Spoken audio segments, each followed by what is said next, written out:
US president Donald Trump, former US president Bill Clinton, British royal prince Andrew, Microsoft founder Bill Gates, Hollywood actor Kevin Spacey, Hollywood actor and comedian Chris Tucker. ये list में बस कुछ ही नाम है जो हाल ही में release हुई है। एक ऐसी फाइल्स जिसने रिलीज होते ही ना सिर्फ यूएसए बल्कि पूरी दुनिया में हड़कंप मचा दिया, क्योंकि इसने कुछ ऐसे राज बाहर ला दिए जिसने ये साबित कर दिया कि जो जैसा दिखता है वो हमेशा वैसा होता नहीं। इस फाइल्स को देखने के बाद एक ही बात दिमाग में आती है कि hell is empty all the devils are here. इस फाइल का नाम है द एप्स्टीन फाइल्स। आपने इंटरनेट पे बहुत से वीडियोस देखे होंगे जिनमें जेफरी एप्स्टीन और एप्स्टीन फाइल्स का जिक्र हुआ है, मगर ये जेफरी एप्स्टीन था कौन? दरअसल जेफरी एप्स्टीन न्यूयॉर्क सिटी के डाल्टन स्कूल में एक मैथ्स का टीचर था। उसके बाद एप्स्टीन ने बेयर स्टांस नाम के एक इन्वेस्टमेंट बैंक में लगभग 6 साल तक काम किया और फिर 1982 में उसने अपनी खुद की फर्म खोली, जे एप्स्टीन एंड को, जिसका काम था सिर्फ अल्ट्रा रिच लोगों का पैसा मैनेज करना। ये फर्म सिर्फ उन क्लाइंट्स को एक्सेप्ट करती थी जिनके पास $1 बिलियन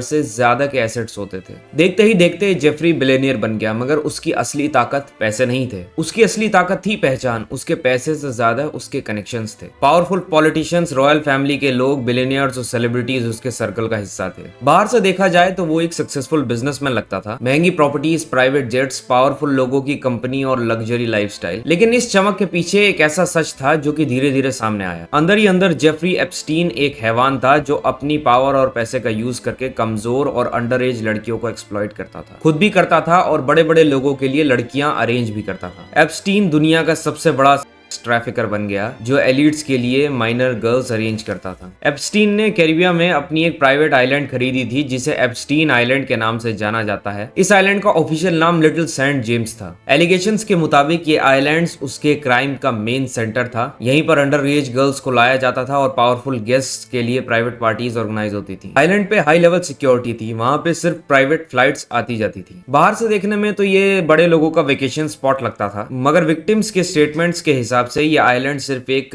वेकेशन स्पॉट नहीं था, बल्कि एक ऐसी जगह थी जिसे धरती का नर्क कहें तो कम नहीं होगा। अभी जो मैं आपके सामने लाने वाला हूं वो सुन के आपके होश उड़ जाएंगे। एप्स्टीन फाइल्स असल में court documents, investigation records, flight logs, emails और विक्टिम्स के टेस्टिमोनीज का एक बड़ा कलेक्शन है जो जेफरी एप्स्टीन के सेक्सुअल अब्यूज और ह्यूमन ट्रैफिकिंग नेटवर्क से जुड़ी हुई जानकारियों को एक्सपोज करता है। ये फाइल्स किसी एक दिन में लीक नहीं हुई, बल्कि अलग अलग केसेस, इन्वेस्टिगेशंस और लॉ सूट्स के दौरान धीरे धीरे पब्लिक होती रही। खासकर 2019 के बाद जब एप्स्टीन की अरेस्ट और उसकी मिस्टीरियस डेथ ने पूरी दुनिया का ध्यान इस केस पर खींच लिया। इस डॉक्यूमेंट से ये क्लियर होता है कि एप्स्टीन सिर्फ एक अकेला क्रिमिनल नहीं था, बल्कि एक ऐसा आदमी था जो अपनी पावर, पैसा और कनेक्शंस का यूज करके एक पूरा सिस्टम चला रहा था। इन फाइल्स में कुछ लोगों के नाम, प्राइवेट जेट फ्लाइट्स के लॉग्स मिले जहां से ये पता चलता है कि कौन कौन उसके साथ ट्रैवल किया करता था। कुछ नाम डायरेक्टली विक्टिम्स के स्टेटमेंट्स में आए जहां उन्होंने अपनी कहानी कोर्ट के सामने रखी, और कुछ लोग ऐसे भी हैं जिनके नाम लीगल डॉक्यूमेंट्स और ईमेल रिकॉर्ड्स में मेंशन हुए। एप्स्टीन की 2019 में डेथ के बाद ये फाइल्स लगातार डिस्कशन में रही हैं और पब्लिक क्यूरियोसिटी और भी ज्यादा बढ़ गई है। नवंबर 2025 में जब एप्स्टीन एस्टेट से मिले 3 ईमेल्स पब्लिक हुए तो मामला और गर्म हो गया। इन ईमेल्स के सामने आने के बाद डिमांड और तेज हो गई कि पूरी की पूरी एप्स्टीन फाइल्स को पब्लिक किया जाए। इस प्रेशर के बाद यूएस पार्लियामेंट ने 18 नवंबर 2025 को यूएस हाउस ऑफ रिप्रेजेंटेटिव्स ने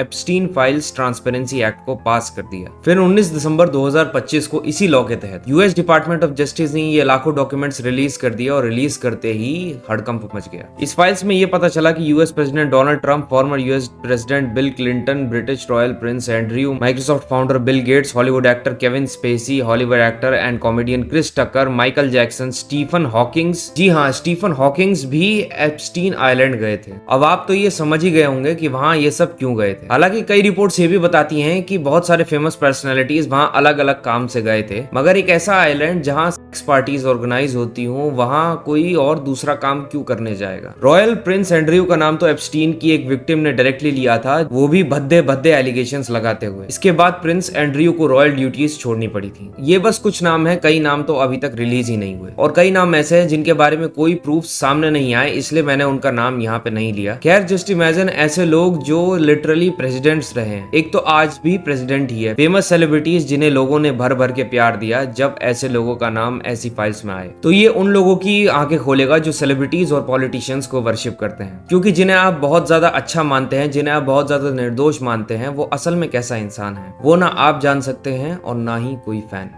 I hope you like this video. You can subscribe to this channel. I will see you in the next video.